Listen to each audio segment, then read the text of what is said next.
There is a dangerous mistake people make when deciding who to trust.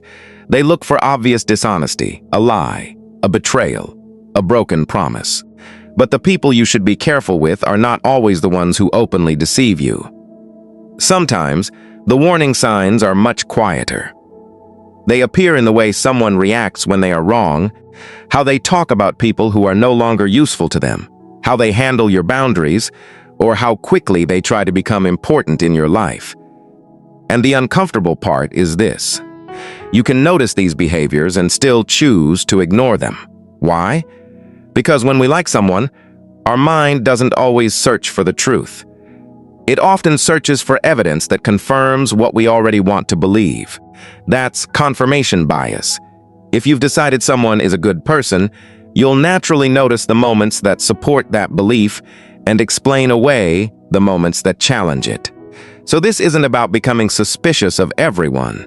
It's about learning to slow down before giving someone access to your trust. Because trust shouldn't be given based on how someone makes you feel in their best moments. It should be built by watching who they consistently are. The first thing to watch is how someone treats people they don't need. Maybe they're incredibly charming with you. They remember details. They compliment you. They seem thoughtful and generous, but then the waiter gets their order wrong. Suddenly, they're rude. A coworker disagrees with them. They become dismissive. Someone can't do anything for them anymore. That person becomes invisible. This matters because social behavior is often influenced by incentives. When someone wants something from you, being kind can be easy. The more revealing question is what happens when there is nothing to gain. Imagine you're dating someone who treats you wonderfully, but constantly humiliates service workers, mocks less successful people, or speaks cruelly about former friends. You might tell yourself, "They're never like that with me." But that's exactly what makes the behavior worth noticing. You're not just watching how they treat you. You're getting a preview of how they may eventually treat you when the relationship becomes less convenient. And that leads to something deeper. Pay attention to what happens when someone is wrong. A healthy person can say, "I misunderstood." A self-aware person can admit, "I handled that badly." But someone who cannot tolerate being wrong may immediately defend themselves. They change the subject. They blame someone else. They explain why you misunderstood. They turn themselves into the victim. Or somehow, 5 minutes later, you're apologizing to them for bringing up their behavior. This can involve a defense mechanism, a psychological strategy people use, often automatically, to protect themselves from uncomfortable feelings about who they are. Being wrong can threaten someone's self-image. So instead of changing their behavior, they protect the image. And that's a major distinction. A trustworthy person doesn't need to be perfect. They need to be capable of correction, because everyone makes mistakes. The real danger is someone who learns that admitting a mistake is more painful than repeating it. Now notice something else, how they handle your boundaries. This one is easy to underestimate. You say, "I can't talk tonight." They pressure you. You say, "I'm not comfortable with that." They keep pushing. You don't answer immediately. They become offended. You need some space. They interpret it as rejection. A boundary tells someone where your responsibility ends and theirs begins. And people who respect you don't always have to like your boundaries, but they can respect them. Someone who repeatedly tests, mocks, guilt trips, or ignores your boundaries may be telling you something important. They don't simply want a relationship with you. They want access to you on their terms. And there's a subtle difference. A person can disagree with you and still respect you. But if every no becomes a negotiation, your relationship may eventually become exhausting because you stop making decisions based on what you actually want. You start making decisions based on how the other person might react. And that is when trust begins turning into emotional pressure. The fourth behavior is more subtle. Watch how someone talks about people who are not present. Think about a friend who tells you everyone's secrets. At first, it can feel flattering. They trust me. I must be special. But eventually, you have to ask yourself, If they casually reveal someone else's private information to me, what makes me believe my private information will be safe with them? Sometimes people confuse intimacy with disclosure. They think sharing secrets creates closeness. But real intimacy isn't simply knowing someone's secrets. It's knowing what should remain private. A person who constantly gossips may also create a distorted social environment around themselves. Everyone becomes a character in a story. Someone is always the villain. Someone is always jealous. Someone is always crazy. And eventually, you may realize that you are probably not exempt from that pattern. Today, you're the trusted person hearing the story. Tomorrow, you might become the subject of it. The fifth thing to notice is how someone reacts when you succeed.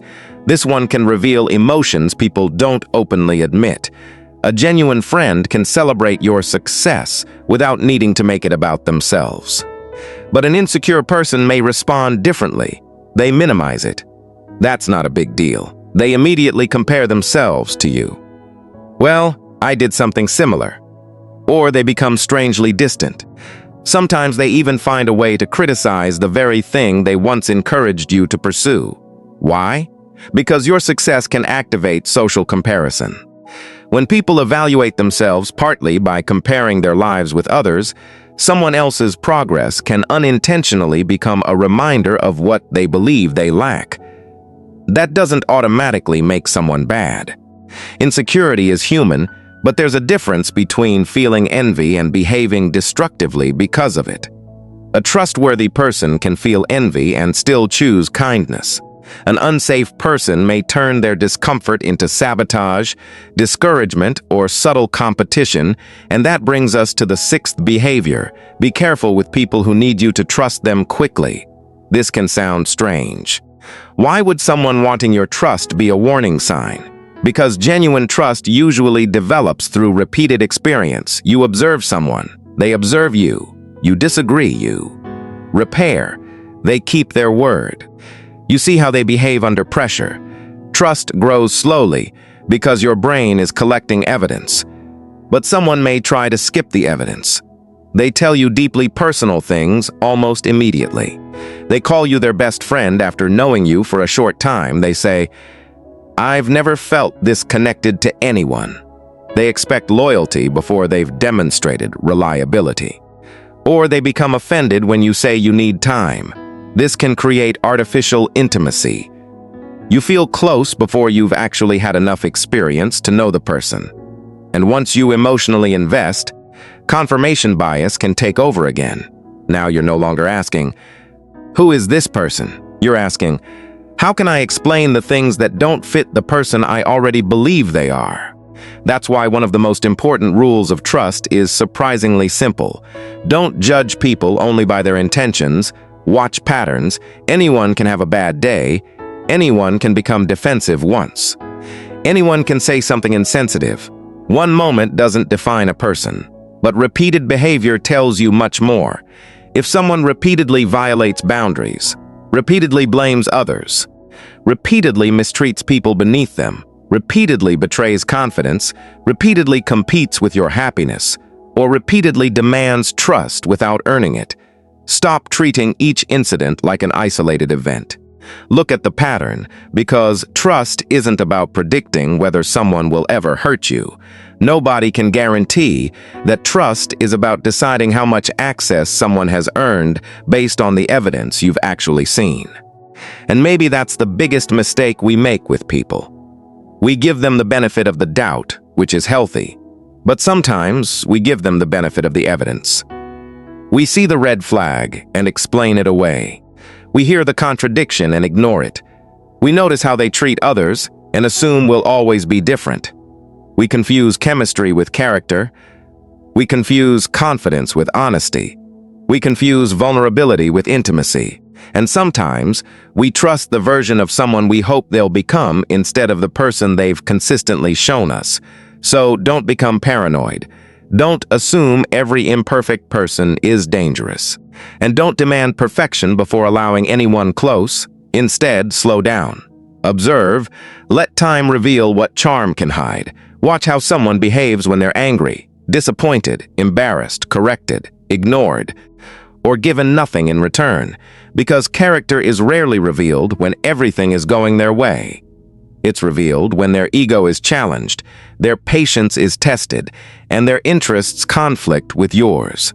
And if you remember only one thing, remember this: you don't have to hate someone to stop trusting them blindly. You don't need proof that they're a terrible person. Sometimes all you need is enough evidence to know that they haven't earned deeper access to you. Trust isn't a gift you owe everyone. It's something people build with consistency, accountability, respect, and time. And perhaps the wisest way to protect yourself isn't to become better at detecting bad people. It's to become better at believing what people's patterns are already telling you.